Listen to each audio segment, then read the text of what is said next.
country for the last 8 years. And a lot of these decisions that do get made in Massena don't affect just Akwesasne, but also the community in Fort.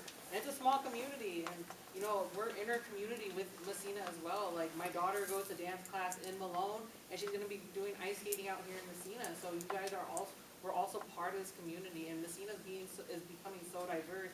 We have a Chinese community, there's Filipino people here, there's black people here, there's Mexican people here. And you know, like, what are the things you're doing to make sure that all these communities are being represented equally? Because this room is looking not that diverse as the community of Massena is, especially with young folk. There's a lot of older folk in here. And like, I'm an artist, that's what I do. I've been a working artist, a successful artist for almost a decade now. And a lot of the things that we ask ourselves, like, how do we envision a better, just future for everyone? Like, what are you guys doing to protect your grandkids, their grandkids? Like, this is your family tree that you are inherently trying to protect. And protect all of these trees. Like Massena is so beautiful. A lot of people in Massena are my community, I look as family now. And like in California, we have a lot of issues that I also work part of their campaigns on. And if those data centers are destroying California. Like they're terrible. They're making people sick. And I've worked for Greenpeace for almost a decade. That's where I began in my journey. And a lot of the things they say is not if it happens, it's when it happens, when environmental collapse happens due to industry. And someone mentioned renewable energy. Renewable isn't clean. It's not sustainable. It comes from extraction.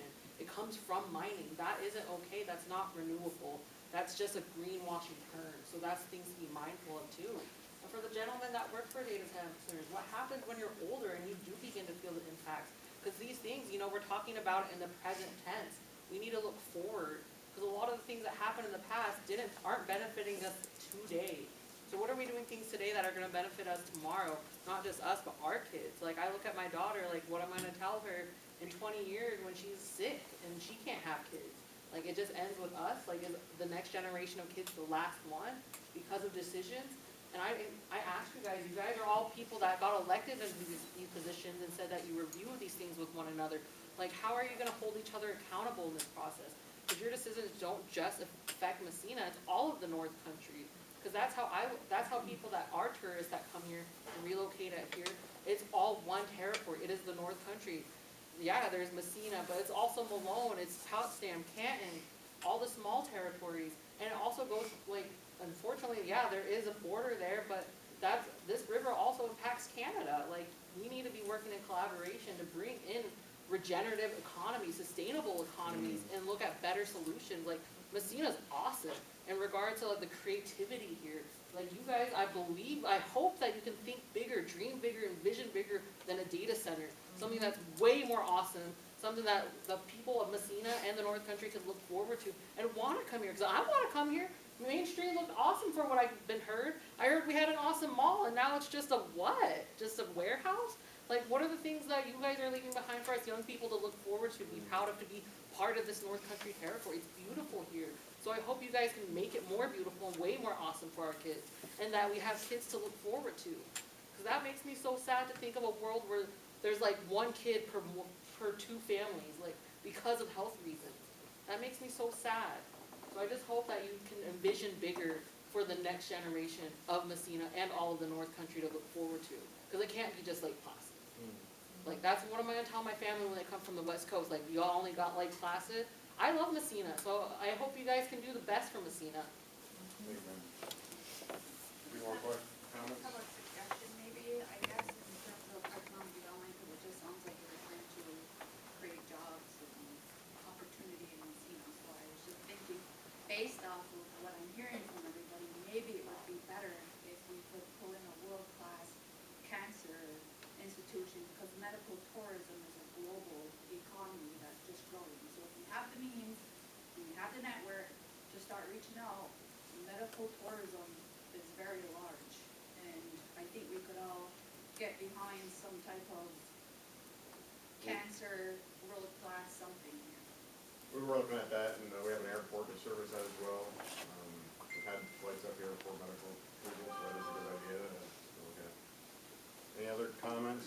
And we do have quite a bit of business for the town to conduct. Yes, ma'am.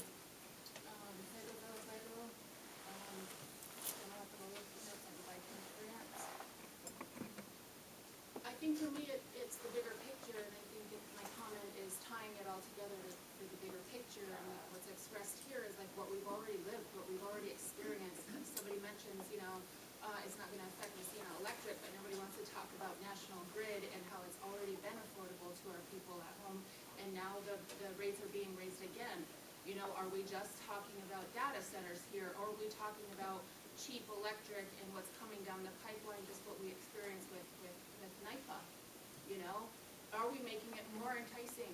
Is this like a backwards kind of setup? Because like the way I see it, and from learning from history and what all these stories are telling us, all these things are interconnected. And if we're not gonna learn from history, then what are we doing? Because you're voluntarily contributing to the genocide that's happening. These are true stories, we're living them, the walls are closing in. We're sick of taking care of our family members with cancer. We're sick of dealing with our own medical issues now that we did nothing to deserve. We are becoming educated, we are doing our best to make a difference in our own community, but at the same time, we have to spend our energy stopping the harm, because it continues over and over and over because people are not learning. I hope that you're learning from what was discussed today, that this is history repeating itself, whether people choose to see it or not. This is what the choice on the table is. Today, approving a data center. Tomorrow, the nuclear power plant that everybody's talking about, that the governor's talking about, and let's make it more enticing. And that's what's coming down the line to make our people more sick, and that we might as well just give up today, because that's what we're here to have this conversation and hopefully influence you to choose differently. We talk about this 50-year plan here. Like, when are we going to choose differently than what he placed on the table over there to what is being talked about in this room? That's real. That's not. Our children's health, like it's sad to see that there's no younger people here part of the board, because even in my generation, I see the difference in perspective. I see the difference. I see the ability and the capacity of the young people to see further, to see bigger than anybody in my generation and in my parents' generation were able to see. Even I realize the mistakes that I'm having to learn from now too. And as a rule of thumb, to do it differently. Yes, we all have to eat, but do we have to do this in order to do that? No, there's other ways. Talk to young people, they have a lot of ideas, some that were just presented today. One is, what do we need? There's basic needs, and why are those always at the forefront of these discussions? Why does it always come back to something that doesn't address basic needs like health, like food, right? We can't eat data. We can't eat electricity at the end of the day. So, thank you. Any other comments? I'd like to wrap this up and conduct the town business. We're not making any decisions tonight. Time for us to think about it and go from there. So our contact information is available online. I'll take two more here. Gentleman in the back. Hi, my name's Abe Francis. I'm an ecologist from Northwestern, and I'm really concerned about the ecological impacts. Like I hear the data center and the architectural waste potential here are not as extreme for the environment, but I'm getting really tired of those kinds of comments, and there are really severe impacts to a system that's already been under so much pressure. And the city of Massena, Alcazazne, we've spent so much money to restore this environment, and we're continuing to put it in situations that it's going to be harmed. And it's just really frustrating to continually see this and for this to be wrapped up in an idea of economic prosperity. But what I'm saying is we need a real assessment of these kinds of projects, these directions forward, that what they're claiming is real, what they're claiming is not going to have an impact. Instead of just having these broad statements that are just meant to appeal to people. We talk about AI in this room as if it's some big concept, but there's so many different types of AI, just like there's different types of data. And that, I think, is my frustration. And to also not be treated like we're stupid. I want to see the data, I want to see the information, I want to be a part of this conversation. And I think this is something that should have been learned from the last process with the hydrogen facility that was being put in. We weren't consulted, we weren't engaged in that process, and we were in here like that last time. And we actuality, they're not irrelevant. This idea that like you're gonna take in water and it's not gonna have an impact. The water around here is polluted. We have issues with it. And I think I could go on for a long time about this. So We're gonna talk all night. let's I appreciate go the into comments. ecosystem. Ma'am? I just have a question. When we was back in I found my community about possessing 30 years old. I had two children, a 10-year-old and a 2-year-old. And I'm here to represent them and to represent all of the young people. From what I gathered, that these data centers, they're only gonna provide jobs for so long and then pack up and leave. Is there a plan of action to clean up the mess that's already there that continues to harm the surrounding communities? It's not only Akwesasne that's being affected, it's all of the North Country. We're all in this together. And going back to what Val was saying about creating new jobs, I feel like that could be a good place to start, is to create jobs cleaning up that facility. Because whether you put a new data center there or not, the people who will be working there are gonna be at risk. So why not be at risk doing something good for the people yet to come? Thank you. Yes, sir. Last one. So, my name is Leonard Lazar. I'm the branch chief of the Council of Akwesasne, and I have my district chiefs here tonight.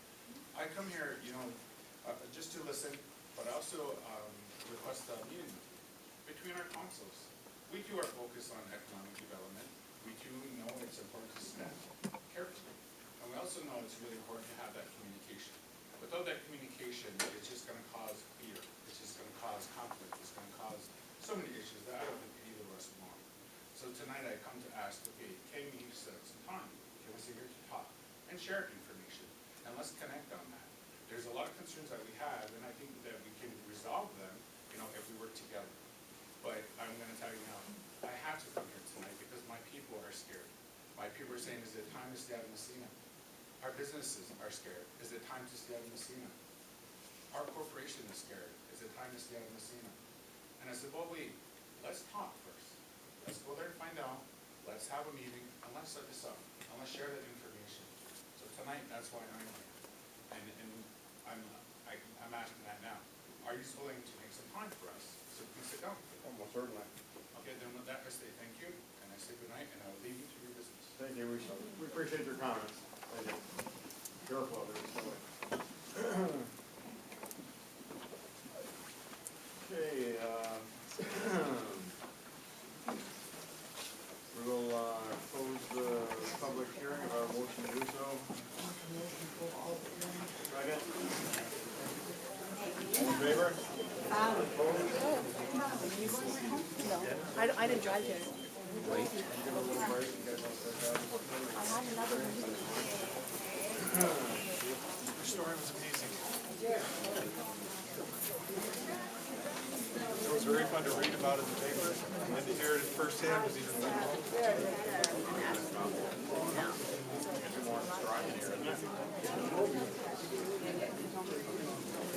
more.